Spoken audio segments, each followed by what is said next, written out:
Hi, welcome back to the channel. If you're new here, please consider smashing on that subscribe button. And to my returning subscribers, hello, hi, welcome back, right? So guys, we're going to be reacting on why invading Finland would be a big mistake, right? This was a recommended video by a subscriber. So we're going to be checking this out together today. Don't forget to like the video and share the video. To my returning subscribers, always thank you guys for always coming out to support the channel. Like, it means a lot to me. So without any further ado, let's check this out. After about a year of Finland being in NATO, we've witnessed both saber-rattling and threats from their neighbor to the east about why it is a big mistake. Today I'm going to show you that it really isn't, and why attacking Finland, with or without Finland receiving NATO aid, is a really bad idea. Let's go. In December 2023, with Finland having formally joined NATO, long table aficionado Vladimir Putin understood that Finland has put an end to working their geopolitical policies around Russia's wants and needs. In his usual bluster, he threatened Finland with unspecified problems, and later announced that he'll put both weapon systems and more troops along Finland's 1,300-kilometer border with Russia. In this video, we'll look at why Putin attacking Finland, even without Finland receiving NATO support, would be a disaster for Russia. No other European nation is as well prepared for such an event as Finland, and their military strategy is focused on doing what they did in the Winter War, which is to inflict such massive casualties on Russian forces that it would be a non-starter. I'd like to note that even if you think that you should go into the comments and say, "but nukes," that mad theory has stopped nukes for as long as more than one nation had them. And why would Russia nuke a country so close to their biggest population centers, causing irradiation in St. Petersburg and Moscow? In order to estimate where Finland potentially would be attacked, we likely only need to look at history. During the Winter War, the Soviet Union attacked the Mannerheim Line in the south, with smaller second-axis attacks coming in the north towards Petsamo, Lieksa, and Suomussalmi, Sala, Ilomantsi, and Kiti. While the borders shifted slightly since the concessions of Karelia and Petsamo, the vectors would likely look fairly similar.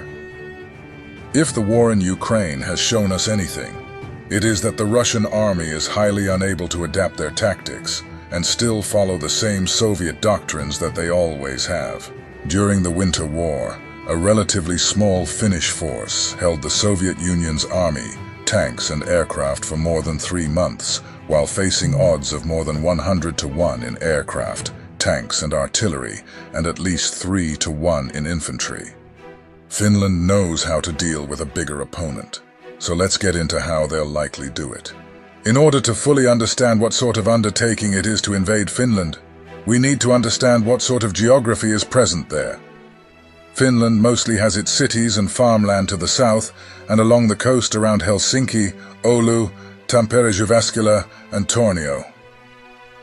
There are some towns further north and towards the border, but they're much further apart and generally sat between massive forests, lakes, and boggy terrain. While it doesn't seem like a good idea to invade Finland via their eastern border, it is likely the only avenue possible, as Finland has an enormous amount of bunkers, coastal artillery, and ground-based anti-ship systems that essentially makes a naval invasion a no-starter. To add to this, their naval mine deployment program is one of the most developed in the world, with an estimated deployment rate of a fully effective naval mine blockade to be operational within a few days.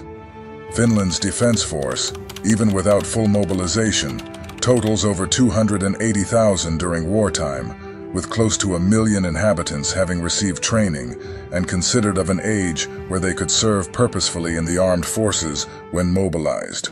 For reference, that is more trained personnel than half of the European NATO allies have in total put together. Initially, it'd be up to the 25,000 or so active military members to hold off the attack while the wartime reserve equips and gathers. Finland's strategy would be to blow up bridges and channel Russian columns into death traps like we saw during the Winter War. Each section of Finland's eastern border has designated bridges and areas where the Finnish army trains for this exact mission, with artillerymen receiving direct training in their sector of the potential front. Speaking of artillery, Finland also has the largest artillery capability in Western Europe. It has a staggering 1,500 or more operational systems on hand for any potential escalation.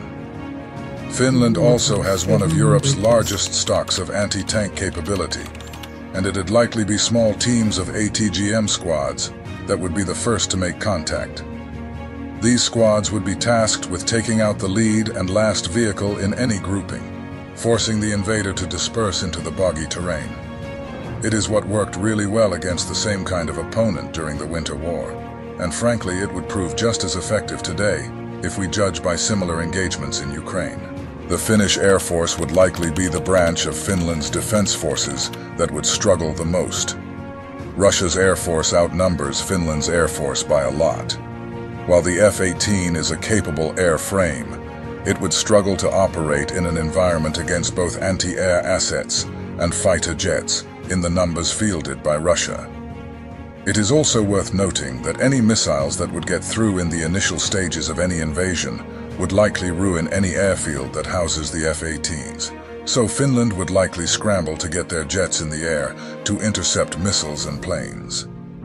Luckily for the Finnish Air Force, Swedish JAS-39s, Norwegian, Danish, and Polish F-35s would likely be in Finland's airspace within hours to assist. The sensible action here would likely be to utilize Swedish air bases early on to avoid Finnish planes being lost on the ground. Finland's defense ministry estimates that Finland would need to hold out for about 12 hours before considerable air support arrives from their neighbors, and a further 2 to 5 days before Norwegian, Swedish, and NATO quick reaction forces come to their aid. Judging from the preparedness of Finland's population, their overall willingness to defend their country puts them in a great position when it comes to deterring any attack. Finland's population consistently score the highest in the EU when it comes to willingness to defend their own country with 82%, and that figure is likely to have increased with the latest saber rattling from Putin. It is also worth mentioning that Finland has one of the most extensive bunker and shelter systems out of all nations on Earth, and would likely be able to live through many of the initial missile barrages without much loss of life, as the bunkers were purpose-built during the Cold War against nuclear blasts. And as with many of their fellow Nordic neighbors, they've got storage facilities stacked to the brim with food, supplies, and weapons in case of such an event. For Russia, the issue would quickly become how they defend the P-21 highway and accompanying railway lines, the only heavy-duty transportation networks that goes from St. Petersburg to Murmansk, where Russia's northern fleet and various air assets are housed. Finland is within GMLRS striking distance of this vital supply line for almost 1,000 kilometers of their shared border. Some well-aimed bunker busters would make resupplying any Russian battle groups north of Lake Ladoga a nightmare. In conclusion, if I were a Russian general, which I am glad I am not, I would be doing anything I could to stop anyone from suggesting an attack on Finland. Not only has Finland strengthened NATO's preparedness, it's increased European NATO abilities, especially when it comes to artillery and infantry by many %. The only weakness you could potentially find is with their Air Force, which is quickly being upgraded to F-35s, and with the advent of the combined Nordic Air Force, is not really a weakness anymore. We're all glad to have you by our side, Finland. Before you go, I'd love to ask you to let us know of any feedback that you have in the comments. Anything you think we could improve or do really well is valuable feedback to us. Stay safe, brothers.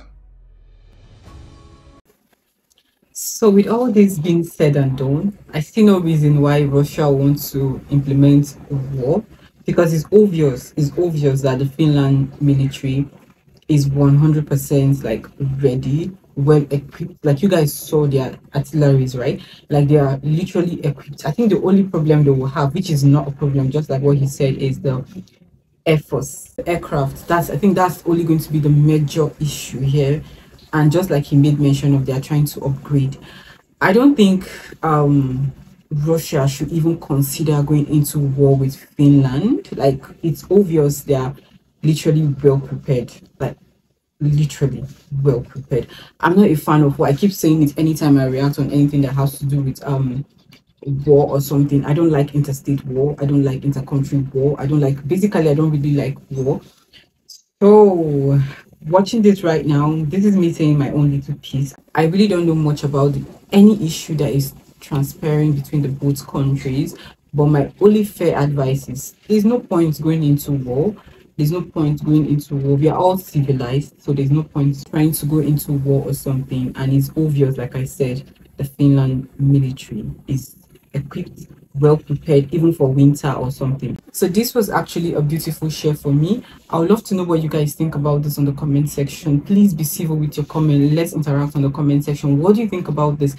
And do you think Finland is actually prepared, like well equipped for the war in case Russia just comes up with something? Do you think they are actually well prepared? Let's interact on the comment section, right? But just like I said, I'm not a fan of war, and I don't even pray it happens at all. I don't pray it happens. Everyone wants a peaceful country, a peaceful nation. So I pray it doesn't even happen. All right, thank you so much for sticking around with me. Feel free to drop your comments. I want to read them and I want to reply them. Bye.